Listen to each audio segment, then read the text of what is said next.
Hey y'all, this is Julie at Two Chicks Quilting in Ganado, Texas, and we are going to talk about crumb quilting today.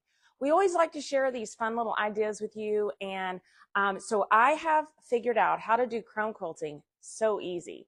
So what is crumb quilting? Crumb quilting is when you take these small little pieces that you can't, throw away with a good conscience, and you piece them together into make your own little scrap of fabric. As you do this, I've seen a lot of people take it and use a foundation paper where they piece those small pieces together. It's very scrappy. They also use like a foundation muslin, but they are piecing them where your seams are hidden. We are going to do it today kind of like just kind of very scrappy, where it's going to show your raw edges. So what we want to think about is, how can we do this on our domestic machine, as well as how can we do it on our long arm? We love to show you different ways to do things on your long arm that's not your typical quilting project. So I'm thinking ahead, thinking, what can I do with this? So a crumb quilt piece of fabric is great for a lot of projects. You could do this as a mug rug. You can make a placemat. You could actually take it and put it together to make something like a little zipper bag. Use that just as you're creating your own fabric, right? You can also take it and add it to the back of a denim jacket, to maybe the legs of your blue jeans.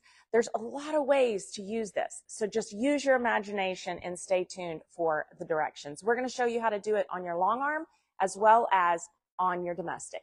The next thing we're going to do is we're going to lay our fabric out. So I just have my stack of scraps, I have my batting laid down, and I have just some random backing laid on my loaded onto my long arm.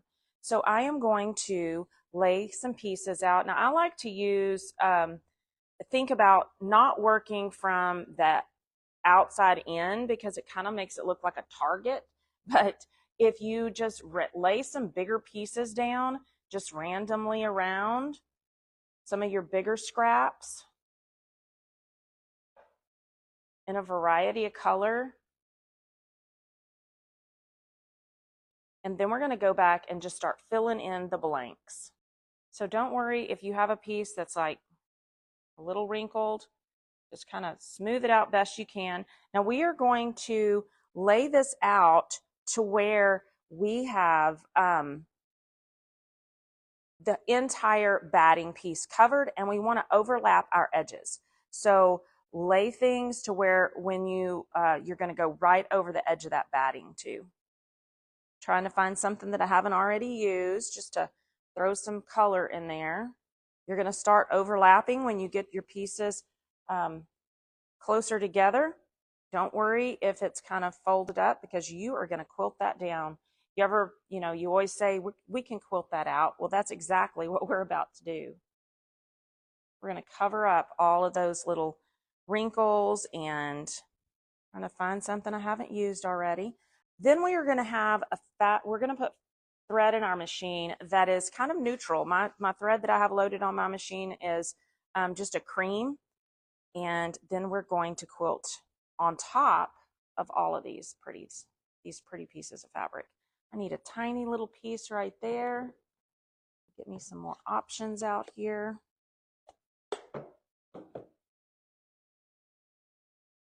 And if you have a piece that you're like, well, I don't want that huge piece, you know what? Take your scissors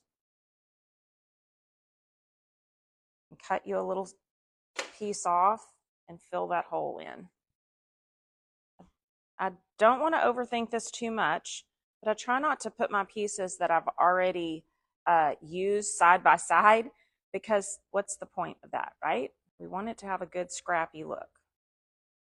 Now keep in mind, I have those pieces of that selvage and that cool little piece here that says Happy Chance. I want to put those on the top somewhere where they kind of show off. So we're going to find a spot, because I'm going to make this into a zipper bag. So I want to see, where is that going to land? So maybe we put that there.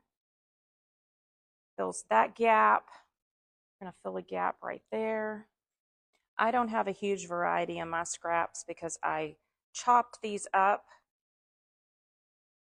before we went to do this video. So they're not as big of a variety as you would have if you did your pieces out of your bucket that you've held onto for a little while. I don't want to really see so much of that green, so I'm going to kind of hide it under there.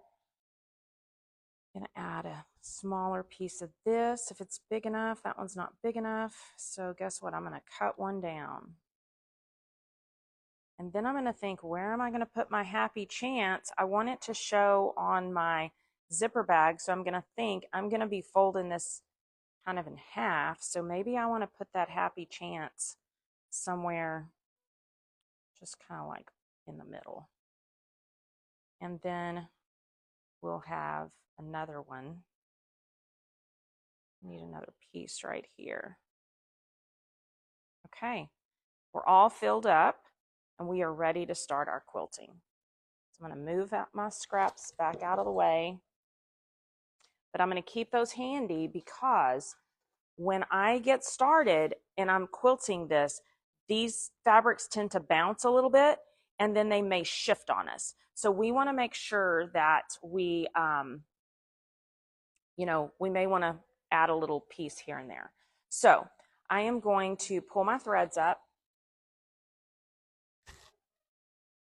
and I am off of the side of the quilt, off of the side of that batting all the way. And I'm just going to start stitching. Now, what I would tell you here is you are going to stitch straight across. If you want to set your channel lock or use a channel lock, one of these plastic channel locks to hold your machine straight, that is a good idea, but it is not totally necessary.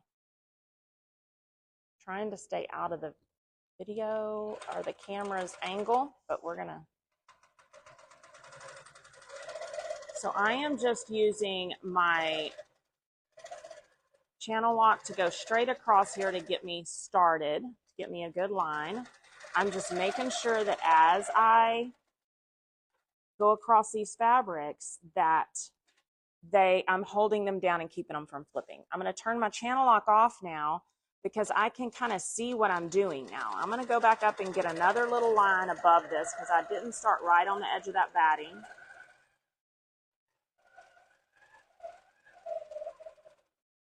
And now I'm going to come down right in the middle of those lines. Don't worry that if this is not straight or not consistent for you, because it is going to be heavily quilted. Remember, we heavily quilted this one. So we have some of our lines are, 1/8 inch apart. Some of them are 1/4 inch apart.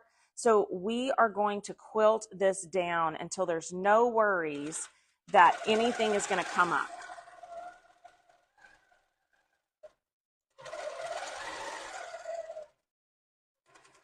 Again, just kind of making sure as you go.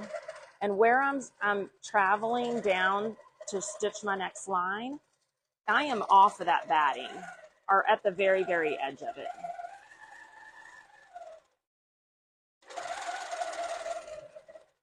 So I'm going to go across with this line and then I'm going to go down the quilt. I'm going to go down a little further and I'm going to put a stitch line down that just going to hold everything down for me. Now I can already see, I see some batting poking out in this little spot. So I'm going to stop for a second because I have a little piece of batting right there sticking out. So I'm going to take a small scrap and I'm just going to cut a little piece of it off and lay that right there to cover that up.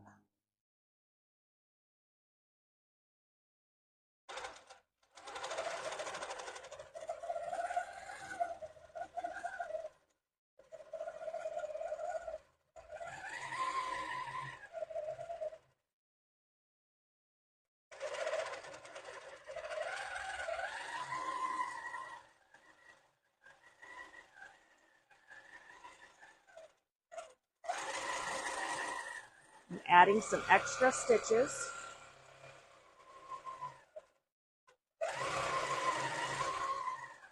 I'm trying not to overlap my seams or my stitch lines, but they're not perfect. They're not going to be measured. No one's going to take a measuring tape out and measure this. So just quilt with your heart, right? Measure with your heart.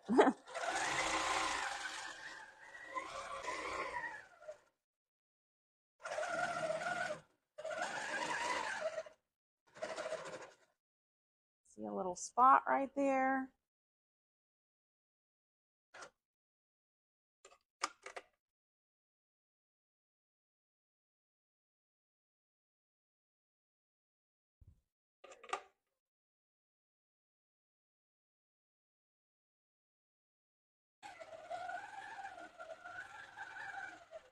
Now I'm going to go back up and just fill in the blanks.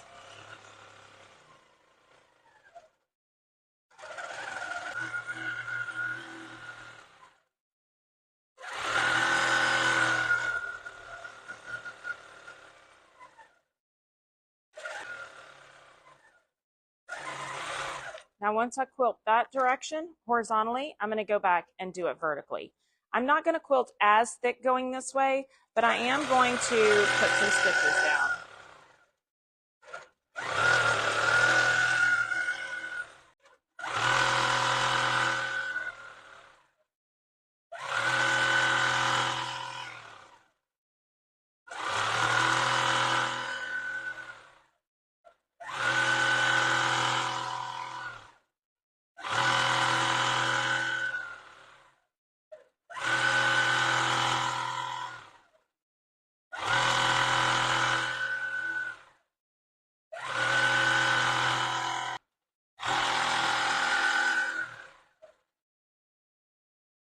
Once you complete quilting, then you're going to take this out, trim it up, the size of your batting, the size of the project you're going to use it for, and be ready to complete your project. So we're going to put this together in a cute little zipper bag and be brought back with you.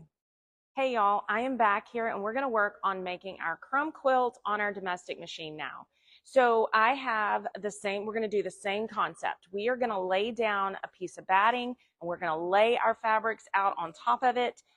In this instance, I am going to just lay my backing down here, a piece of fusible fleece with the fusible side up.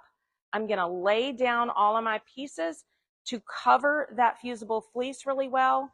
Then I've taken my Allura Star and I have ironed down. Now, any iron you have at home is going to work. You want to dry iron first. You don't want to try to steam it at this beginning stage because if I hit the steam, it would blow my pieces around. So I am just going to do a dry iron all over this. You will have some pieces that are not, they're kind of overlapping, so they're not really going to stick, but that's okay. You want to have all of your fusible covered up. Now, when we get to the domestic machine, if you find a little hole that you need to fill in, we can lay a piece right there when you're ready to stitch it, and that will cover that little hole up. So once I've pressed it all down, I'm going to go back and I'm steaming it because that, with any fusible, the steam really does help set it. So I am just setting this really well, and I flipped a piece right there. Iron that back, and so it's hard to run your iron around on it. You have to kind of lift it up and press down in the next spot. So get that pressed down real well, and then join me at the sewing machine, and we're going to get started. Hey y'all, we're back with our crumb quilting here on our domestic machine. So you can do the same thing on your domestic machine, basically by sewing straight lines. Now we have used a fusible fleece to piece down or fuse down as much of the little scraps of fabric as we can, but you will need to pay attention to make sure that none of them come up as you're sewing over them. As we add these straight lines, you can also keep in mind that the decorative stitches on your machine are also great to have. I am just going to sandwich my quilt here. I have the backing, I have the batting, which is fused. My little fabric pieces are fused to this fusible fleece. And you may have some pieces that are kind of not fused.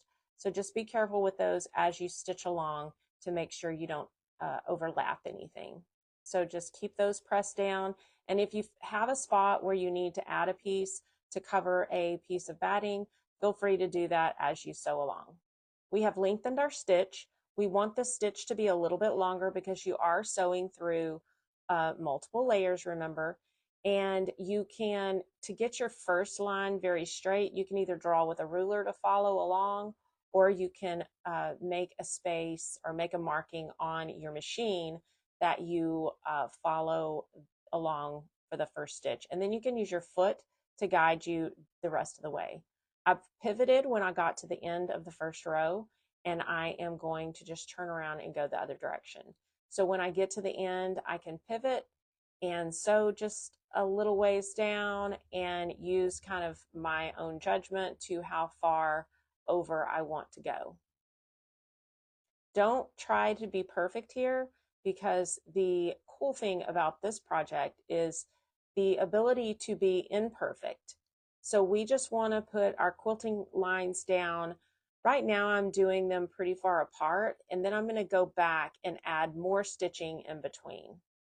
If it's easier for you to cut your thread at the end of each row and then start over with another row, that is perfectly fine too. You're going to find your groove to how this project is easiest for you to do on your domestic. You can go pretty far apart with your stitches as you go across your project, and then you can always go back and fill in between them to add more stitching, because you do want your stitching lines to be fairly close together so that you catch all of those scrappy pieces. Now we're just going to keep on quilting across our fabric until we're all the way across and we have as many lines going this way as we want stitched. And then we are going to turn our piece around and add stitching going the other direction. So keep in mind, you can also use decorative stitches if you want to throw a line of decorative stitches, maybe a curvy line or something like that, just to add some texture or add some little different look to it. You can do that at any time. I have stitched across and I have all of my fabric pieces secured, but I'm going to go back and add more stitching in between. So now my stitch lines are anywhere from an 1/8 to 1/4 inch apart in most places, some places a little closer than that. After I do add all more stitch lines to this direction, I am going to turn around and I am going to do stitching in the other direction so that it adds a little bit of crisscross look to it, because you do want to have as much stitching. That is the really the cool thing about this, is to have a lot of stitch lines on this so that you catch all those little pieces that are overlapping.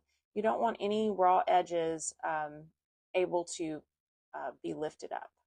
So now we're going to stitch the same way we did the first way in the opposite direction. So we're going to do that across the entire project. So I'm going to finish this up, and then I will be back with you to show you exactly how it all turned out. Stay tuned. Hey guys, I'm back and we have this all finished. We did this on our domestic, and this is our crumb quilt before I've trimmed it. I have all of my vertical and horizontal lines quilted. It's very, very densely quilted. I didn't use any decorative stitches, but if you wanted to be fancy, you could use a serpentine stitch. You could use any decorative stitch. You could do crazy different stitches all together, all over it, just different decorative stitches. But you can make your little piece of crumb fabric however you wanted to do it. And the cool thing about doing it on your domestic is you can drop the feed dogs, you can free motion it, you can, like I said, just do straight lines. You could also do the decorative stitches. So that's what makes it fun on the domestic machine. Now we took that other little piece that we made on the long arm earlier, and look here, Karen made this cute little zipper bag out of it. Is that not adorable? And then when you unzip it, the inside is your backing fabric. So super fun, quick and easy, little gift ideas you can make with it. But we had talked earlier about using these pieces for other items. When I was showing Nicole this, she was like, oh my gosh, that would be so cute on the back of a denim jacket. Yes, absolutely. So these pieces are so fun to make, and you just use all your little scraps. So I hope you have fun doing some crumb quilting and using up those little pieces of fabric that's somebody else's trash, but probably your treasure. So we'll see you later. Y'all have a great day. And don't forget to follow us for more tips.